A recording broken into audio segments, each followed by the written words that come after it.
Everyone. So the Lakers got their first win of the season yesterday, and they looked really good. Even Russell Westbrook looked like he thrived coming off the bench, being that sixth man. Everybody was great. We were hitting shots. We were looking really good. But I still think in reality we need a trade. I do think if Russell Westbrook, something I've said from day one, if Russell Westbrook can work and they could figure it out, we already have an elite defense. Guys can start making shots, and we can actually have like a legit big three, right? If Russ could give us 18, 8, and 8, game in and game out, then I think we actually have a really solid, scary team. But one game, is it enough to kind of turn it around? Maybe. I mean, we see lots of teams, that go off to just bad, poor starts, and then they just have that flip of the switch game. Guys start hitting shots, and all of a sudden, they're able to turn it around and, knock off some wins and get caught back up, right? Who knows? Maybe, 5 games from now, we're tied at 500 and things are back on course, things are back on track, and maybe we don't have the urgency we need to make a trade. But nonetheless, I do think the Lakers will make a trade sooner or later, and one of the trades that is very likely is the Indiana Pacers deal, right? Buddy Hield and Myles Turner for Russell Westbrook and 2 firsts. Now, I've said I don't think it's enough. Based on this team, I still don't. I think, if you did this deal, we need other pieces. We need more than just 2 guys to come in and change the scope of this team. Injury concerns for Myles Turner is a real thing. Anthony Davis is missing games. Myles Turner has played as many games as Anthony Davis the last few years. He plays around 45 games a year. Maybe he can kind of turn around and get healthy this season. Who knows?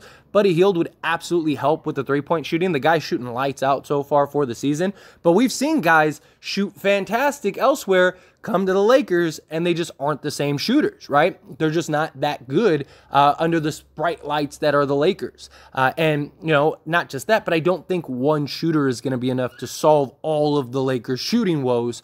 But if guys can start making shots, maybe it does. I mean, we shot, 43% from 3 last night? Now, I don't think that that's going to be a common thing. I don't think we're going to shoot that night in and night out. But can we shoot, 33, 34% on the season? If we can, then we have a really good chance. And maybe a guy like Buddy Hield can really make an impact in that regard to kind of just get our percentages up. But whatever ends up happening, we did get word from Myles Turner today that he wants the Lakers trade. Myles Turner basically said everything except for trade me, right? I mean, he talked about hey, get the deal done. Basically said, hey, go take those 2 picks and go get me and Buddy Hield, and let's turn this tide. Let's do this. And look, the Pacers have known for some time now that Myles Turner isn't going to stay. That's why they want to trade Myles Turner, right? Because he's still young. He's still a promising center. He still has, when he can stay healthy, he's still a guy that can contribute. I don't think he solves all of our problems for the Lakers, but I wouldn't be upset if he's, the starting center for the Lakers. I wouldn't be upset at all, right? I do think he can make an impact on this team, especially Buddy Hield. But the reason the Pacers want to trade him is because they know he's leaving. And if they don't work out a trade for Myles Turner, then they basically lose him for nothing. So they'd rather get something back than nothing. So do the Lakers kind of look at this and go, okay, well, Myles Turner wants to come, so let's go get him. Because that's always a big concern, right? Myles Turner is an expiring contract. You go and trade for him, he could just walk, and now you're screwed, right? But on the other side of that, Myles Turner wants $20+ million a year, and I don't think he's a $20+ million a year guy unless he can prove he could stay healthy all season. But at that point, do you run the risk? If you trade for him, can you risk him not leaving and putting you in a shit spot, right? Because especially if you get Buddy Hield, you're cap strapped, right? This move basically ruins any chance of you signing any free agents. Though, to be fair, the pool is limited and it's only getting smaller. Bojan Bogdanovic just signed a 2-year extension with Detroit, so he's staying with them for the next couple years. And the well is, Myles Turner.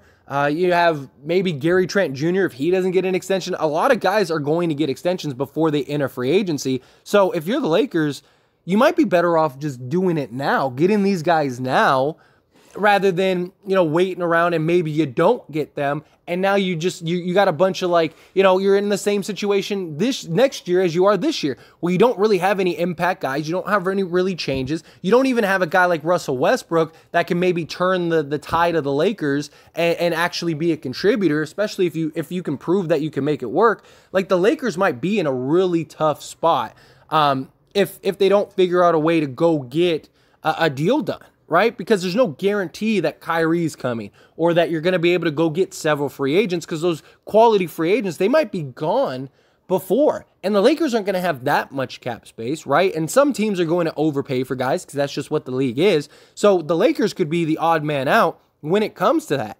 Just because they have cap space doesn't mean that people will come, and it doesn't mean that those people will make a big enough of a splash for the Lakers to make them good and competitive and win some games.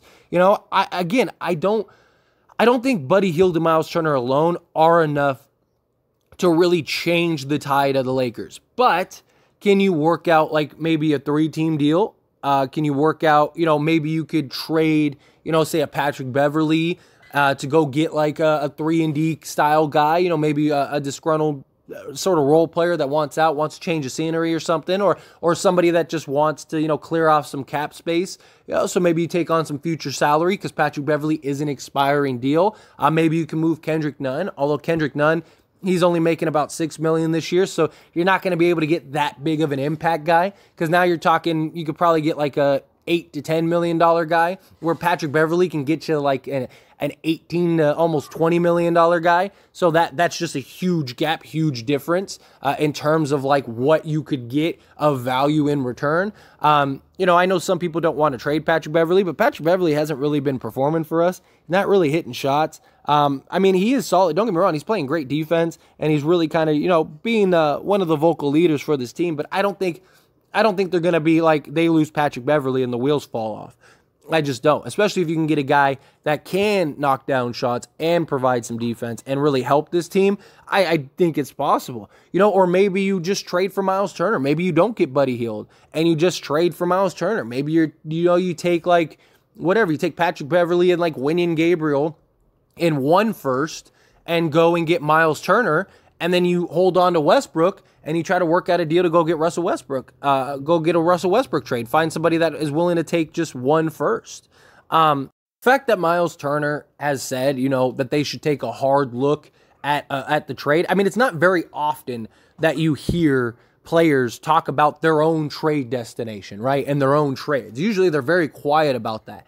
But I think that this is a good sign. It shows that he wants to go to the Lakers, that he wants to be a Laker, that he wants the trade to get done. And so that's good in and of itself. But I think the Lakers need more than just Buddy Hield and Myles Turner. If they could do the deal for just 1 first and a pick swap, or 1 first in a couple seconds, I think the deal would have been done. I just don't think that they want to give up both first, because the problem is, if it doesn't work, you're stuck, right? If it doesn't work, that's it. You have no choice. This is your team for the next 3 to 4 years, right? And it's are you better off just waiting and riding it out and seeing what else develops? Or do you just make the deal now and hope that it works, right? Because there's a lot of questions with Myles Turner's fit next to big men, right? He didn't fit well next to Sabonis, right? And, he's a 12-7 guy, so I don't think he helps the rebounding that much. Will him and Anthony Davis be able to play in tandem? Who knows? If they can, great. And I do think that they are a pretty good, solid fit. And I think you'd have one of the best overall front courts in the entire league. But it's just is that enough to get it done, right? Myles Turner does provide floor spacing and shooting, so that could help. Buddy Hield can knock down some shots. LeBron James, if he can kind of wake up from 3-point land, there you go, you got him. And then have an Austin Reeves or, a Walker or something like that. If he can continue to perform, then you have a really good starting 5. And some of these bench guys get to or some of the guys that are coming off the bench that are playing in a starting role right now, well, now they get to go into a bench role, and now you got more bench production, you got more depth, you got a lot, just things in general. And so I'm not against the trade. If the Lakers, if I got news tomorrow, that the Lakers did this trade and that Myles Turner and Buddy Hield were coming to Lakers, then I absolutely would be excited, right? I would be all right, let's get this going, let's get it done. I just have my reservations. I just have my concerns. And obviously Rob Pelinka does too. Otherwise he would have done the deal. Because again, you get one shot at this, right? And it's like, if this doesn't work, that's it. There's no way out. You have no way out because you don't have any assets to go and get your way out. So you're kind of stuck. But anyway, I like what this team did yesterday. I hope that maybe this is a stepping stone so we can continue. So maybe we don't have to panic and rush and get a trade done. If we can start rattling off some wins here, and end up being, say, through 10 games, end up being 5-5 or, 4-6 or something, and we can win the next, 3 or 4 games, then I think we're in a good spot. I don't think we need to panic. It also depends on where are we in the standings compared to the other teams. Like right now, everyone's kind of clustered together, which is good. Nobody in the West is just like light years away from everybody. Everyone's kind of like compacted to like a 3-4, 2-4 type situation. So the Lakers are right there. They're not that far off. And if 10 games in, you're only a game or two out of like, 5th, 6th place, you don't need to really rush. But if we're 1-9, then yeah, you need to do a trade because now it's starting to get out of hand. And now you got a lot of just making up to do. Plus you got that learning curve with everybody. It becomes a problem. But anyway, as always, this is a discussion, so I want to hear from you. Let me know your thoughts and opinions down in the comments below. What do you think of Myles Turner basically saying he wants the trade to get done, that he wants to go to the Lakers? Do you like that? Do you not? Do you think that the Lakers should do the deal? Do you think they shouldn't? However you feel, good, bad, ugly, somewhere in between. Let me know your thoughts and opinions down in the comment section below.